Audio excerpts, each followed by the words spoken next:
I had plans on him coming home. I told him he was coming home. The mother trying to understand why, while also questioning how her 11-month-old son died in CPS custody. Hi, and good evening. I'm Steve Eager. First on Fox 4 News at 5:30 tonight. An 11-month-old boy has died in the care of a CPS foster family. The medical examiner hasn't determined the cause of death at this point, but Duncanville Police say there were no outward signs of foul play. The boy's mom says she saw him on Thursday and everything seemed just fine then. Fox 4's Natalie Solis in the newsroom with more on the story. Natalie?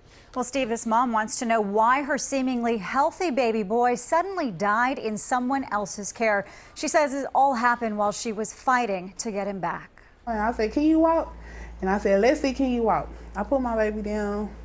He started lifting those legs up as strong as can be. 26-year-old Miracle Washington recalling Thursday's supervised visit with her son Isaiah Wright and the baby's father. It would be the last time they'd see him alive. Saturday, a call from CPS. And I said, "What do you mean an accident?" Because I'm thinking, I'm hoping it was just an injury. I never ever thought that she would be calling me to tell me about the death of my child. In a statement, the Department of Family and Protective Services, which oversees CPS, says DFPS is investigating the death of Isaiah Wright, who died while in a foster care placement. While the cause of his death is still unknown, the loss of this child's life is a tragedy, and DFPS investigators are rigorously examining the foster home and the agency that operates it. I don't know where I'm gonna go with my baby. Please help me. Washington says she called CPS to intervene in late January when she'd fallen on hard times and feared being homeless. Her 3-year-old son staying with relatives. CPS says it stepped in due to neglect. Within the first visitation, I had a job. Say, Mama.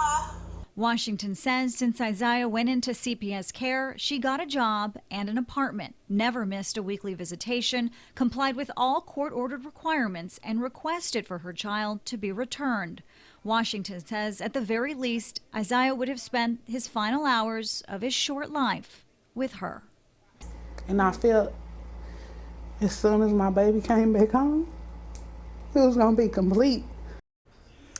Well, CPS says that a judge would have had to have made the determination if a child is able to go back to the biological parents. Washington says she had done everything she could. She says her next court date was set for July 18th, which would have been Isaiah's first birthday. Steve? All right, Natalie, so Family Services in their release said they're going to vigorously investigate the foster family and what happened. What do we know so far about the foster family? Right. Well, CPS does have contractors that handle family placement and monitor that family's care of a foster child. In this case, that company happens to be called Giacosa Foundation. Now, I did speak to somebody in Giacosa's Austin office. He said that they're grieving for both the biological and the foster families, and they're investigating the death. He says he couldn't talk about the family's history as foster parents, but I can tell you that Giacosa Foundation has been working with CPS since 1988. This is the first time that a child has died in its care, but it's also had 10 violations over the last 2 years.